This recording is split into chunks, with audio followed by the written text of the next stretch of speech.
Welcome back to Kuma English Listening Hub. Today we're exploring something ordinary that's quietly transforming the way we shop, the receipt. More specifically, digital receipts. You know the moment at the checkout when the cashier asks, "Do you want the receipt?" For decades, the default answer was a thin strip of paper that faded in your wallet. Now, more and more businesses are offering to email it, text it, store it in an app, or skip it entirely. At first glance, this seems like a small convenience. But digital receipts sit at the intersection of technology, privacy, customer service, accounting, and even environmental policy. They are not just a new format for the same old information. They change what is recorded, how long it is stored, who can access it, and what can be done with it. Let's start with a simple question. Why are stores moving away from paper receipts? One answer is cost. Printing is not free. Businesses pay for receipt paper rolls, ink or thermal printing equipment, maintenance, and time. If you've ever stood behind someone whose receipt is taking forever to print, you've seen a small delay multiplied across thousands of transactions. Digital receipts can reduce friction at the checkout. Another reason is logistics. Paper receipts get lost easily. Customers misplace them, and then returns become complicated. Employees have to negotiate. Do you have the card you used? Do you remember the date? Was it this location? Digital receipts can make returns and warranty claims smoother because they provide searchable records. In theory, everyone benefits. But there's also an important detail hiding in plain sight. Many paper receipts are printed on thermal paper, which uses heat-sensitive chemicals to create text. Some thermal papers have historically contained chemicals like BPA or BPS, although regulations and industry practices differ by country and have been evolving. The point is not to panic, but to notice that receipts are more than harmless paper. They are a manufactured product with a supply chain and health considerations. Digital receipts help businesses avoid that entire material process. Now let's zoom in on what a receipt actually is. It's proof of a transaction. What you bought, when you bought it, where you bought it, the tax, the payment method, and sometimes loyalty points or return policies. For a long time, a receipt was a private object. It was handed to you, and then it was your responsibility. You could throw it away, keep it, or hand it to an accountant. If you paid cash, your identity might not be connected to the purchase at all. Digital receipts shift that relationship. To send you a receipt by email or text, the store usually needs an identifier, an email address, phone number, or app login. That tiny change has big implications.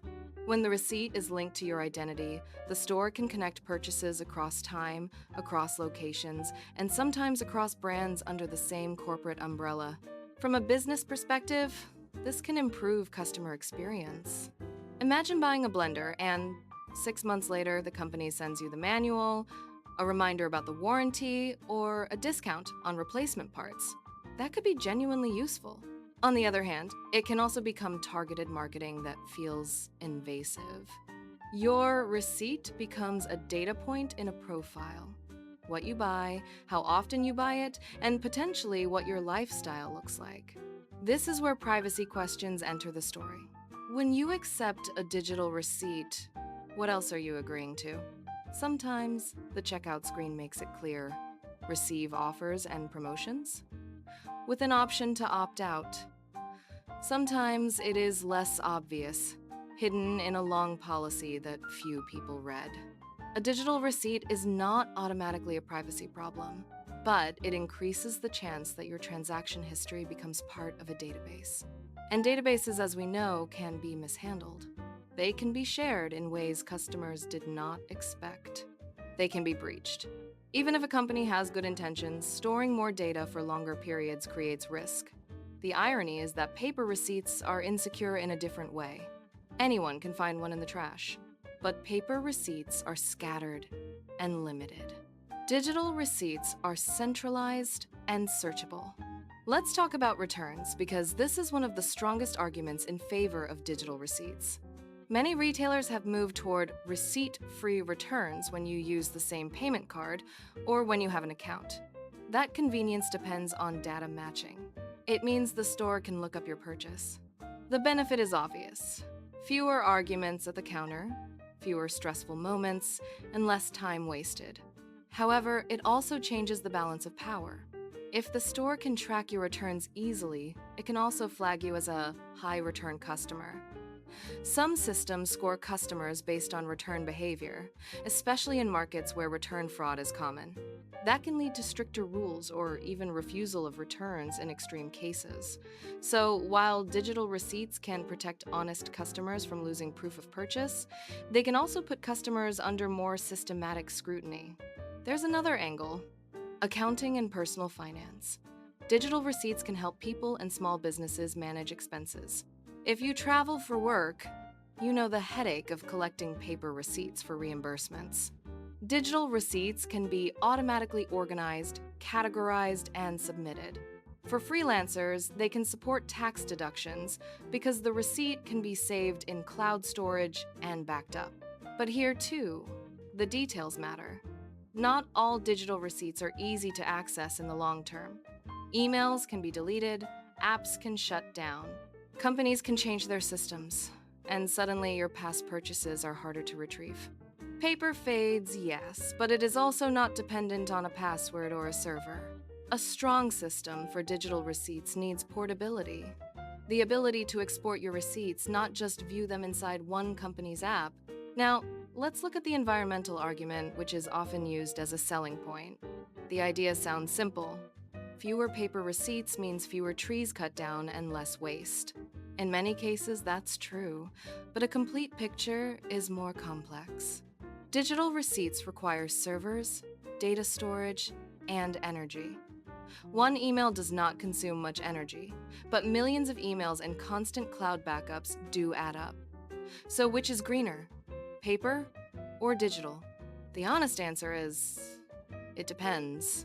It depends on the type of paper, how it is produced, how long it is used, and whether it can be recycled. It also depends on the efficiency of data centers and how electricity is generated. Still, in many retail situations, digital receipts likely reduce physical waste and chemical exposure, even if they do not eliminate environmental impact entirely. Another factor is regulation. Some countries and cities are starting to restrict certain thermal papers or encourage digital options.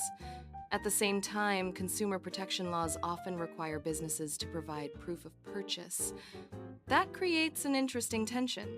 If a customer wants a paper receipt and refuses to share an email address, should the store still offer paper? Many advocates argue yes, because choice matters. Others argue that businesses should be allowed to default to digital as long as there is an accessible alternative. We should also consider people who are excluded by digital systems. Not everyone has reliable internet access. Not everyone has an email address they want to share. Some people have limited digital literacy.